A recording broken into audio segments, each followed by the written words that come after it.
Welcome to another presentation by the Filmmakers Legal Clinic. The Filmmakers Legal Clinic at Cardozo School of Law provides free legal services to filmmakers seeking to move the social justice needle. The clinic also provides trainings and educational programming to its partners. Today's presentation is about music in film. Music is one of the most powerful tools a filmmaker has. It sets tone, drives emotion, and can make or break a scene. It's also one of the most common sources of legal trouble for independent filmmakers, and one of the most expensive mistakes to fix after the fact. The good news: securing rights to music is manageable once you understand how it works. This presentation will walk you through what you need to know before you use a single note in your film. We'll start today's presentation with a quick primer to understand the rights in musical works. We'll discuss how filmmakers should think about original music, how music licensing works, and we'll go through a step-by-step guide for securing music licenses. By the end of this presentation, you'll understand the difference between the two rights you need for every song, who controls those rights, and how to secure them for your film. Let's begin. Music is in many ways an indispensable element of most films. It is hard to imagine a movie without some music. Whether to create suspense, excitement, or fear, few elements can signal emotion or generate a reaction quite as effectively as music. And of course, music can be very entertaining. What filmmakers must always keep in mind, however, is that music is a self-standing copyrightable work. This means that incorporating musical elements, including sound effects, into a film must be done with some care and always with permission. In fact, works of music are protected as multiple works. Musical works protected under copyright are pursuant to two theories: a musical composition and a sound recording. The composition is a song's lyrics and melody. The sound recording is a recorded performance of the song. For example, the sheet music and accompanying lyrics for the song Hey Jude by the Beatles is protected as a musical composition. In addition, the recorded performance of the single Hey Jude, released by the Beatles in 1968, is protected as a sound recording. Importantly, each copyright may be held by different owners. In the case of Hey Jude, the copyright in the musical composition was originally owned by John Lennon and Paul McCartney, who wrote the lyrics and music. The sound recording to Hey Jude, when released as a single in 1968, was owned by the Beatles' record label, Apple Records. Now, the owners of a musical composition and sound recording each get to determine whether their work can be used in a film. This means that a filmmaker would need permission from, and probably pay a fee or royalty to, both Lennon and McCartney and Apple Records or the Beatles, which of course includes Lennon and McCartney. Those familiar with music will know this little nuance has been the basis of many rock band disputes. For our purposes, it is important to point out that there are a lot of potential stakeholders at issue here. Musical compositions and sound recordings are shared among artists, publishers, record labels, and music is a big business. The owners change frequently. All this to say that securing rights to music can be challenging. Filmmakers can think about music in terms of choices. On one hand, filmmakers can rely on original music. Alternatively, filmmakers can elect to incorporate pre-existing musical works such as songs, orchestral works, jazz, etc. into their film. This is not an either-or situation. Most films will use both original and pre-existing musical works. For now, let's discuss considerations for using original music.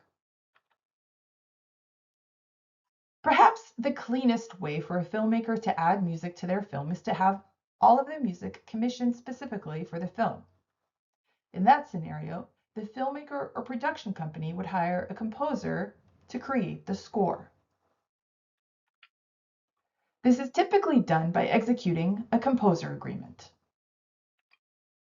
A composer agreement typically includes a work-for-hire clause, which explicitly states that the production company retains ownership of and all rights to the composer's work product for the film. Importantly, to secure all rights to the music recorded as part of the film, similar work-for-hire language should be included in the agreements of all individuals or entities involved in the creation of the musical work. All performers, musicians, sound designers, etc. Occasionally, a composer will ask to retain rights to the music, and instead of a work for hire, will ask that the composer agreement grant the filmmaker all the necessary rights to use the music by license. This is a negotiation between the filmmaker and the composer and is workable in many situations. The composer agreement should also include reps and warranties that assures the filmmaker that all the music delivered is original to the composer and that the composer has all necessary rights to the musical elements. The last thing a filmmaker wants is to hire and pay a composer who delivers music that is actually owned by someone else, and to have that someone else sue for using their music without permission. A composer agreement should therefore also contain an indemnity provision, which states that in the case any third party claims to have rights to the composer's music, the composer will cover the filmmaker's losses. As with other services agreement, a filmmaker should make sure that the composer's deliverables are clearly articulated in the composer agreement. Important elements of a composer agreement include specifying the composer's services and deliverables, such as describing the number of songs to be written, delivery of both the composition and master recording, assistance in editing and redubbing, etc. Whether and what kind of on-screen credit the composer will be granted, any payment, including a flat fee or contingent compensation, the approval mechanisms and timelines for deliverables, and any important dates, such as the start and end dates of the agreement, any timelines for when the score should be completed by, when payment will be due, etc.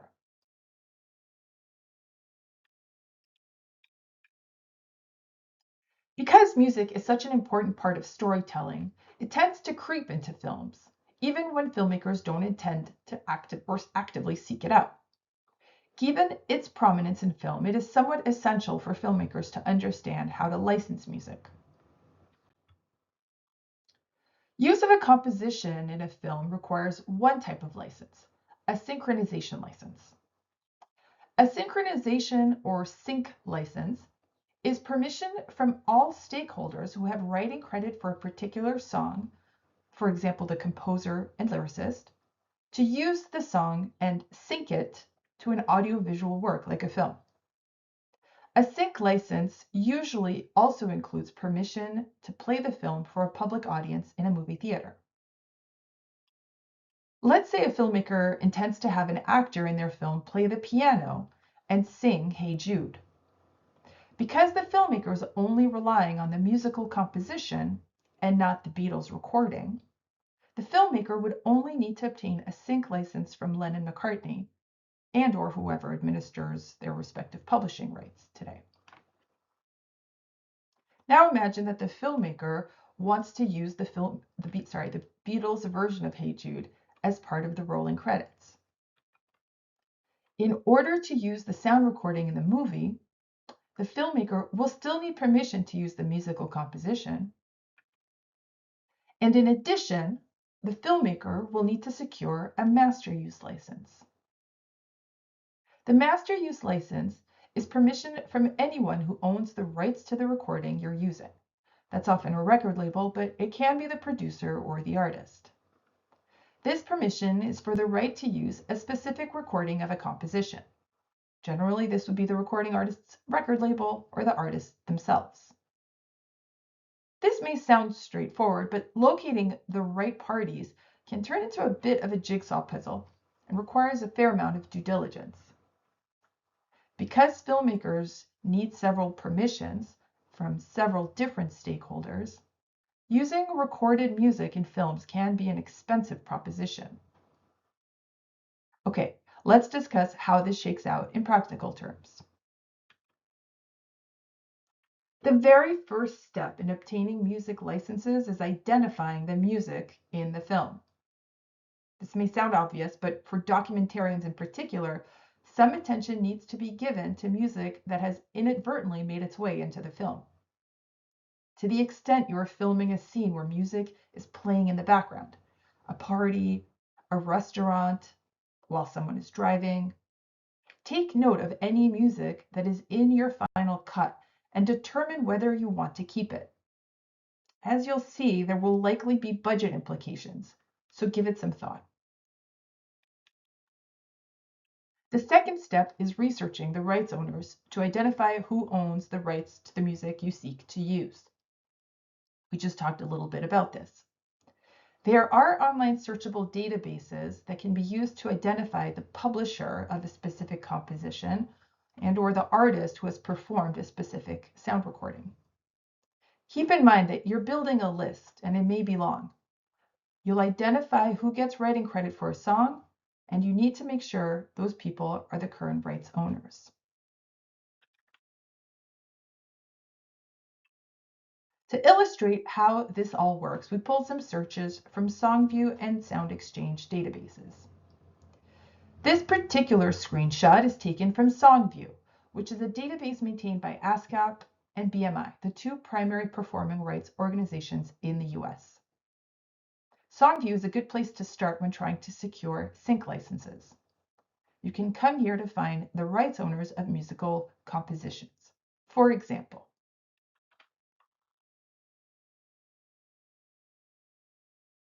here you can see the information about a recent Taylor Swift song, Opalite.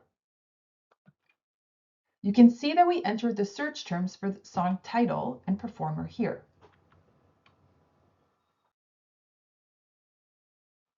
Here we see the writers are Max Martin, Shellback, and Taylor Swift.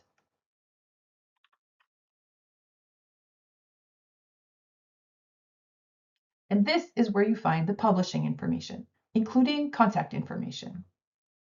This is typically where you should start in terms of outreach. You would contact MXM Music AB, either by phone or email, and provide information about your intended use of the song. You would also need to secure permission from Songs of Universal Inc. and Taylor Swift's publishing group, TASRM Publishing.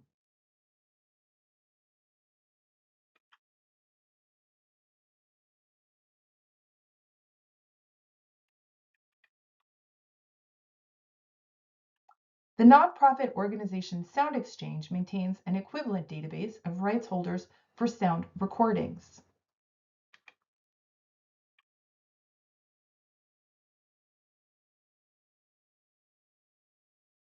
Much like SoundView, finding the relevant recording is fairly easy. Just enter the artist's name and/or title. Here we entered the artist Taylor and title Opalite.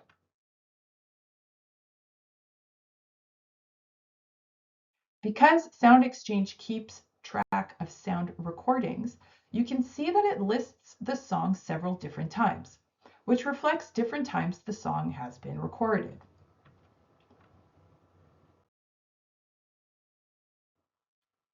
Like the radio edit, the acoustic version, the official music video extended version.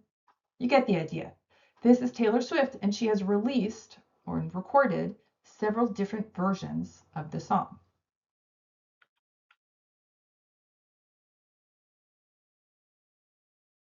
What you're ultimately looking for is here, the label and artist. This confirms that Taylor Swift owns the rights to her recording. Taylor Swift is listed as release label and release artist. Some recordings list TS Republic, but a quick Google search confirms that Republic is a division of record label Universal Music Group and that Taylor Swift owns all her masters pursuant to her deal with UMG. With a sense of who the rights holders are, you are now ready to move on to the next step. Your goal is to secure your permissions. When requesting a sync or master license from the rights holders, a filmmaker should include the following information in their request: a synopsis of the film's budget, a detailed description on how the filmmakers intend to use the composition or sound recording, including the number of times the work will be used, and the duration and placement of each use, and where the film will be screened or distributed. License fees for sync and master licenses will vary depending on several factors, including how the music will be used in the film, the duration and number of times the music will be used in the film, the popularity of the composition or sound recording. If possible, it is a good idea to obtain licenses from the same rights holders. Purchasing licenses in bulk can result in overall lower licensing costs. Filmmakers sometimes opt to get a festival license, which are offered for lower fees and give the filmmaker permission to use the music while their film is in festivals only. The thinking is that they'll have more money for a perpetual license if and when the filmmaker finds a distributor. This is a very common approach, but note that a publisher or label may demand a higher license fee for a film that's had a successful festival run. The final step, after ensuring that both parties have agreed on the license terms, is to sign the agreement and make the necessary payments to secure the licenses. Be sure to keep records for chain of title purposes. Distributors, investors, and E&O insurers may request to see that you've formally secured all rights to the music in your film. This concludes our presentation. We hope you learned a little bit about music in film. If you feel like you have questions or concerns about any of these issues, please feel free to contact us or apply to be a client. And continue to visit our website as we update it frequently with new content and videos.